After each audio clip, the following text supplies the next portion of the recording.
sana canım dedim, başka ömür verdim. Sen de biliyorsun yar, senden başka sevmedim.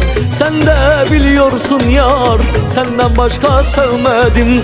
Gurbetteyim, şansım yok, talihim yok, baktım yok. Sen sılada, ben burada, senden başka kimsem yok, yok. Ellerini benden ayırma, yüreğini benden ayırma. Senden başka söyle kimim var? Beni bekle, sebebim olma.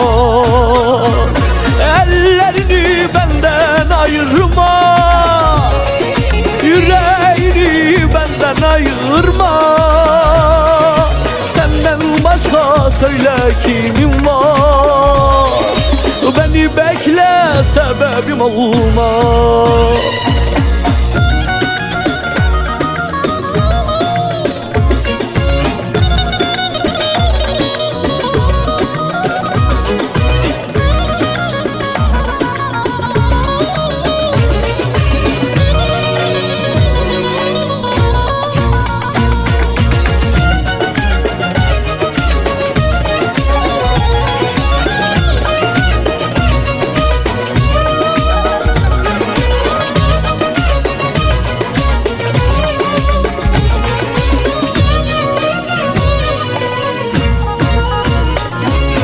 Burada yüreğim yandı, hasretlik beni sardı.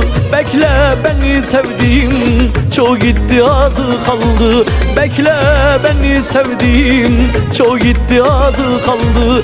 Gurbetteyim, şansım yok, talihim yok, baktım yok.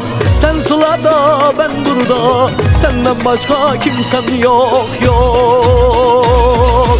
Ellerini benden ayırma, yüreğini benden ayırma.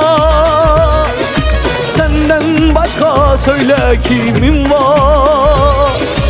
Beni bekle, sebebim olma.